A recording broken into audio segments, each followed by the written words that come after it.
Hello दोस्तों, स्वागत है आप सबका हमारे क्वेश्चन और आंसर डिस्कशन सेशन में, जहां आज जिस सवाल पर हम चर्चा करने जा रहे हैं वह है विकास के परिप्रेक्ष्यों में सामाजिक परिवर्तन का मार्ग निर्धारण कीजिए। तो चलिए हम अपनी चर्चा शुरू करते हैं। सामाजिक परिवर्तन पर विकास के दृष्टिकोण समय के साथ महत्वपूर्ण रूप से विकसित हुए हैं। 20वीं सदी के मध्य में वॉल्ट रोस्टो जैसे विचारकों द्वारा समर्थित आधुनिकीकरण सिद्धांत ने सुझाव दिया कि समाज स्वाभाविक रूप से पश्चिमी पथ को प्रतिबिंबित करते हुए आर्थिक विकास के चरणों के माध्यम से प्रगति करेगा। रोस्टो के आर्थिक विकास के चरण 1960 ने प्रस्तावित किया कि सभी राष्ट्र औद्योगिकरण के माध्यम से आधुनिकता प्राप्त कर सकते हैं।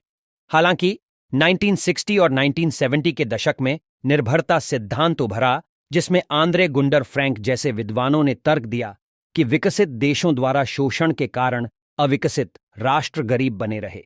इसने आधुनिकीकरण सिद्धांत की रैखिक प्रगति को चुनौती दी।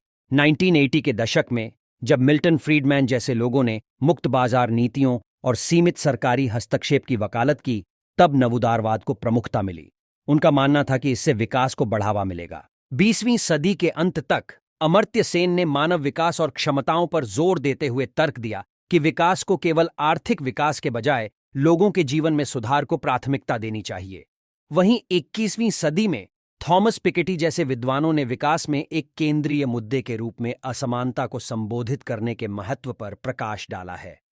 समसामयिक दृष्टिकोण स्थिरता और पर्यावरणीय चिंताओं पर जोर देते हैं और विकास की आवश्यकता को पारिस्थितिक रूप से जिम्मेदार मानते हैं।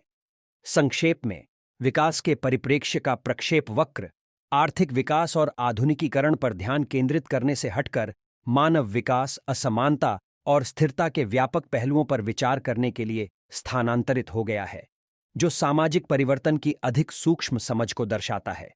धन्यवाद। मिलते हैं अब हम अपने अगले वीडियो में। तब तक के लिए जय हिंद।